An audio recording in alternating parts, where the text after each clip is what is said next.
গত 3 দিন ধরে দেখবেন বাংলাদেশের বুদ্ধিজীবীরা ঘুমায় পড়ছে। কোনো টকশোতে তাদেরকে দেখা যাচ্ছে না। তাদের আওয়ামী আগুন সন্ত্রাস নিয়ে তাদের 1.5 হাত লম্বা কোনো কলাম নাই। এই আমরা বলছিলাম তাদেরকে ইন্টালেকচুয়াল প্রস্টিটিউট, তারা মাইন্ড করছিল। তারা ইন্ডিয়ান এম্বাসি থেকে টাকা খেয়ে আওয়ামী লীগের হত্যা, খুন, নিপীড়নের পক্ষে তারা গত 1টা বছর ধরে টকশোগুলিতে বৈঠকে উৎপাদন করেছে।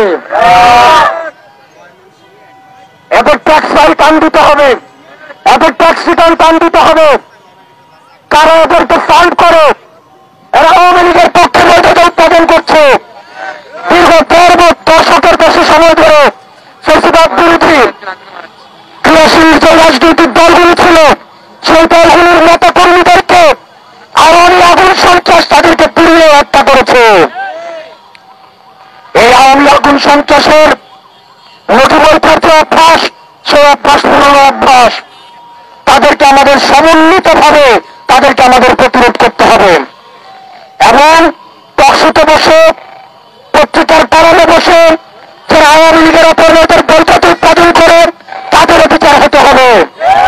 আমাদের কাছে খবর আছে তারা ভারত এম্বাসি ও কাদের সাথে বসে, তারা নয়ের কোন এজেন্টের সাথে বসে, এটা আমরা জানি। সুতরাং আপনারা গণবিরোধী অবস্থান নেবেন না। হাসিনার বিচার অবশ্যই হতে হবে। দুনিয়ার কোন শক্তি ভারতে বসে হাসিনার বিচার আটকাতে পারবে না।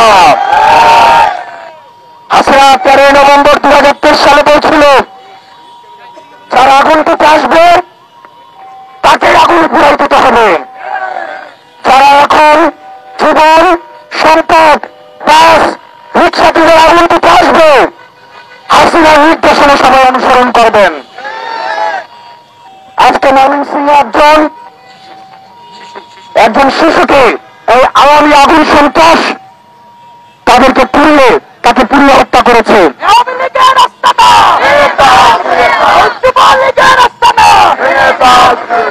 আমাদেরকে ঐক্যবদ্ধভাবে মিডিয়া সন্ত্রাস, একটা পক্ষ রয়েছে আমাদের নিরলস মিডিয়ার বিরুদ্ধে, যারা পেশাদারির সাথে সাংবাদিকতা করতে চায়, তাদের বিরুদ্ধে দাঁড়িয়ে গিয়ে আওয়ামী লীগের পক্ষে তারা মিডিয়া শ্রমিকের মধ্য দিয়ে তারা আওয়ামী পারপাস সার্চ করে যাচ্ছে।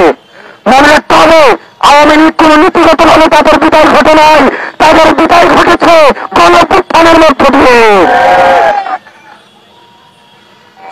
এই আওয়ামী লীগের বিচার হতে হবে, হাসিনার বিচার হতে হবে, 2000 শহীদের হত্যার বিচার হতে হবে।